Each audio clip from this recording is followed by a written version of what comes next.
ચડી રહેશો ઉસું ખાતા હોય તો અટક પટક આવશે નહીં તો અમાર તો આવશે ઉભો રહે તાણી વધારે ખાય એવું તું તમારા ઘરમાં આટલું જ ગાધું છે અલ્યા દાળના રોટલા હતા બાજરીનો રોટલો એવો અને દાળી એવી વધારે ના ખવાય મરી જવાય હા જેને વધારે ગાધું હોય ને એને કહો એ કને કીસી જેને ગાધું હોય હવે ડકરચી વેડા તો તે કર્યાથી બેસકી થોનો મનો વાત કરી હતી તે હે હાથે ને હાથે આખી થાળી ભરીને બેસી જતા આજે પડું અલ્યા મારા ભાઈનું ઘર છે એમ મફુજી અરે સો તો ગાધું અમારે તો દુશ્મનનું ઘર હતું એટલે તમારે ને વાઘુજીને નહીં બનતું ને મારો તો ભાઈ બનશે એનો નાનપણ તો જગા બેહવા દે જગા બોલવાનું નહીં વધારાનું અલ્યા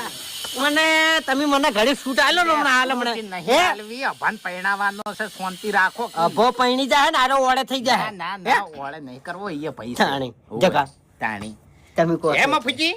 તાણ આપણે આર્યો દંડ કને હાલવાનો કો વરઘોડાનો દંડ કને હાલવાનો ચોકડ જમા કરાવો એમ મને આલી દેજો તમે તાર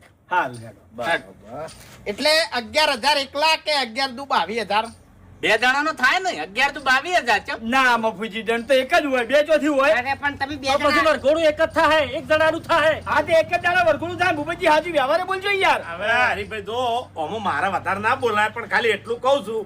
કે તમે તાર તમારા 11,000 મું આલ્યો તો બી માથાકૂટમાં ના ઉતરો તો પછી મારા કોણ છે હવે બે ના આલ્યો હું બસ તાણી કશો વાંધો નહીં 22,000 રૂપિયા મને આલી દેજો બાપુજી જોડે જમા કરાવી દેજો કશો હતો નહીં અને પેલી ગાડીનું શું કર્યું કો અરે ગાડી તો હું લાવી દઉં ચિંતા ના કરો તમે તાર મારી વાત સાંભળો જો વિવામાં મોરવાઈ હું છું તો મારું કેવું હેડે ગાડી હું કહું એ મુહૂર્ત ત્યાં લઈ રહી પડશે અરે એવું તો ના અરે હોય ભાઈ, પછી વ્યવહાર છે યાર મોરવાઈ તો થોડુંક તો હેડે કે ના હેડે અરે ઈકર મારે કેવું હોય મોટા પાડે ભો થઈને કે ભાઈ આ ગાડી કોણ લાવી તમને ખબર છે હું લાવ્યો છું હા ના વાગુજી એક મિનિટ મારી વાત સાંભળો આ 11 તો 22 મારા ભરવાના છે પેલા પૈસા કાઢવાના છે અને ટ્રેન સિવાય નીકળી એમ નહીં મારી વાત સાંભળો હું ટ્રેન લઈ આવ્યો 4,000 ભાડું લે પણ